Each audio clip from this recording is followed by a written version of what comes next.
Assalamualaikum teman-teman. Hari ini kita akan membuat peyek kacang yang renyah dan juga gurih. Langsung aja ya cara buatnya.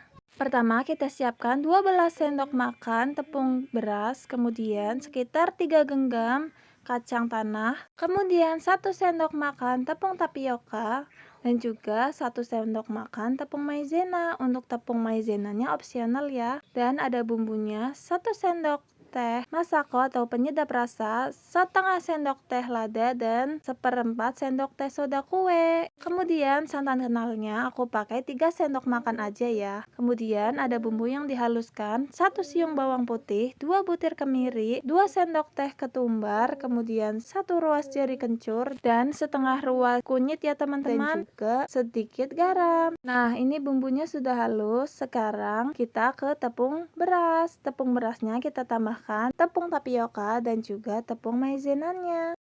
Kemudian kita tambahkan juga dengan bumbu-bumbu yang sudah kita siapkan tadi. Sekarang kita aduk rata ya teman-teman. Setelah tercampur rata, kita masukkan bumbu yang sudah kita haluskan. Kemudian kita masukkan sekitar 3 sendok makan santan kentalnya. Kemudian kita masukkan air sedikit demi sedikit ya teman-teman. Pokoknya nanti teksturnya itu lebih ke encer ya teman-teman. Kita aduk rata. Kemudian kita tes rasa ya teman-teman. Kalau ada yang kurang kita tambahin lagi. Nah, ini aku masih kurang gurih jadi aku tambahin masakonya. Sudah bisa kita goreng. Pertama kita panaskan wajan dulu tanpa minyak ya teman-teman. Kemudian kita baru masukkan si minyaknya.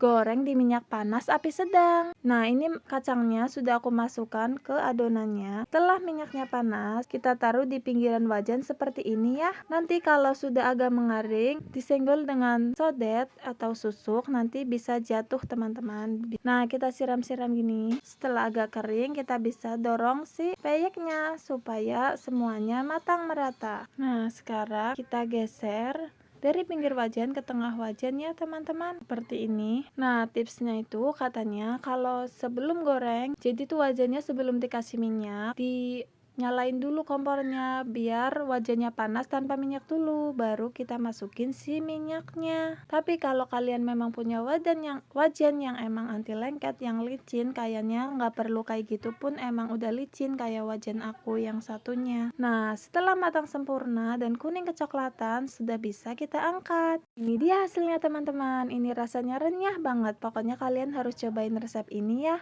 Dan jangan lupa subscribe channel Hoki Koki agar aku semakin semangat berbagi resep makanan yang enak-enak lainnya. Terima kasih teman-teman. Assalamualaikum, selamat mencoba.